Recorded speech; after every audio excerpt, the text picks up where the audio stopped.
Il faut savoir qu'en islam, il y a deux catégories de femmes interdites au mariage. Les femmes interdites à jamais et c'est interdit temporairement. Nous allons voir d'abord les femmes interdites à jamais et cette catégorie se subdivise elle-même en trois catégories. Première catégorie, les femmes interdites par la parenté, nasab. Il s'agit de cette catégorie de femmes mentionnées par Allah le Très-Haut dans ce verset de la sourate Al-Nisa. Vous sont interdites, vos mères, vos filles, vos sœurs, vos tantes paternelles et maternelles, vos nièces, filles de vos frères ou de vos sœurs. 1. Les mères. Entre dans cette catégorie la mère, mais aussi les grands-mères et arrière-grand-mères, paternelles ou maternelles. 2. Les filles. Entre dans cette catégorie les filles, mais aussi les filles des fils ou celles des filles, de même que les arrière-petites-filles, et ainsi de suite. 3. Les sœurs. Entrent dans cette catégorie les sœurs germaines, mais aussi les sœurs consanguines et les sœurs utérines. 4. Les tantes paternelles. Entrent dans cette catégorie les tantes paternelles de l'homme, mais aussi les tantes paternelles de son père, et celles de ses grands-pères, ainsi que les tantes paternelles de sa mère et de ses grands-mères. 5.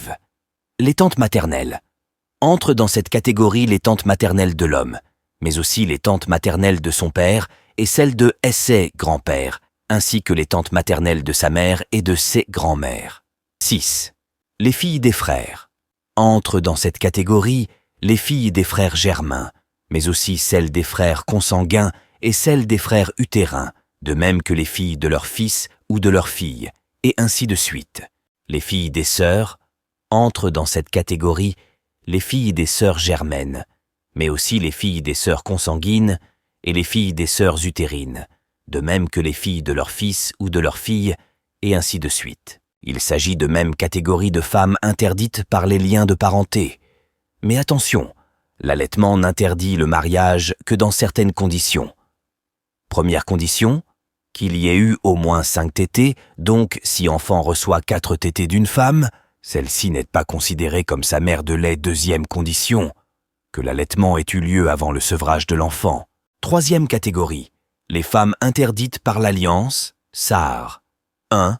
L'ancienne épouse du père ou du grand-père paternel ou maternel ou de tout ascendant, que cet ascendant soit du côté du père ou de la mère. 1. Les épouses des fils, des petits-fils et de tout descendant. 2. Les filles de l'épouse, ainsi que les filles de ses fils et celles de ses filles, et toutes descendantes de cette épouse, mais à condition que le mariage ait été consommé. Par conséquent, si la séparation a lieu avant la consommation du mariage, alors ni les filles de l'épouse ni ses descendants ne sont aucunement liés par cet allaitement qui n'a donc aucun effet sur eux. Il en résulte par exemple que le frère par la parenté d'un homme peut très bien épouser celle qui a nourri au sein cet homme ou sa sœur de lait.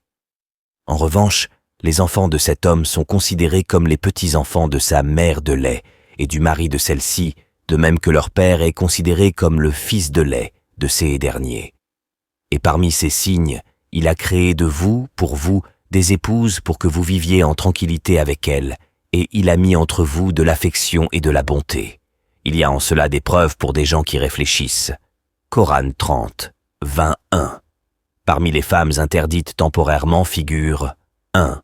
La sœur de l'épouse, ainsi que sa tante paternelle et sa tante maternelle. 6 dernières lui sont interdites jusqu'au jour où il est séparé de son épouse par la mort ou qu'il se sépare d'elle de son vivant. Elles lui deviennent alors licites, mais seulement au terme du délai de viduité, Ida.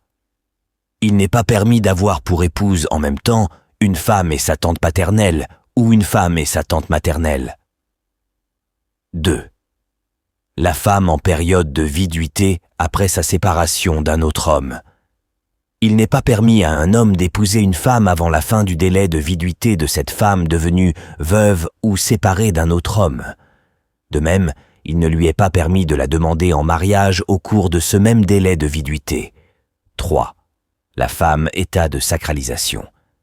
Il n'est pas permis de contracter un mariage avec une femme en état de sacralisation, celle qui effectue un petit ou un grand pèlerinage, tant que celle-ci n'a pas quitté l'état de sacralisation, Ibram.